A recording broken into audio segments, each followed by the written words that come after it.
The people who gave us Christianity and told us about a loving Jesus beat the Christianity into us through flogging.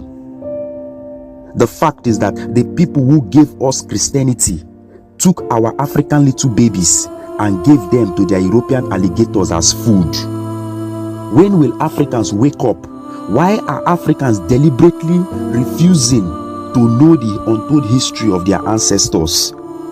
The people who built the missionary churches in Africa and told us about Jesus the Christ forcefully raped African little girls in front of their parents inside the slave ship around 1562. It will never be well with Captain John Hawkins. This is a man that Africans barely know. Around 1562, over 50 little African boys and girls were raped by European pedophiles inside the slave ship of Captain John Hawkins. This British slave trader landed his ship at Sierra Leone and deceived over 300 Africans into the ship, where they were brutally and sexually molested and abused. Africans have to open their eyes. Hawkins had no remorse in the enslavement of Africans to the extent of having a crest that shows a young African girl tied while she is naked.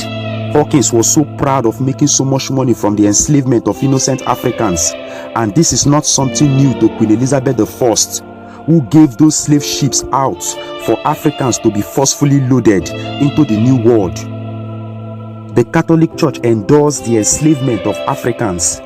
The Catholic priest, in the person of Bartholomew de las Cascas, in the year 1517, recommended that Africans should be captured and used to replace the weak and dying Native Americans who were poisoned and killed by Christopher Columbus in collaboration with the Spanish monarchy in 1492. The same European homosexuals who taught us about a loving and caring Almighty God in the Bible raped our African husbands in front of their wives as punishment for disobedience.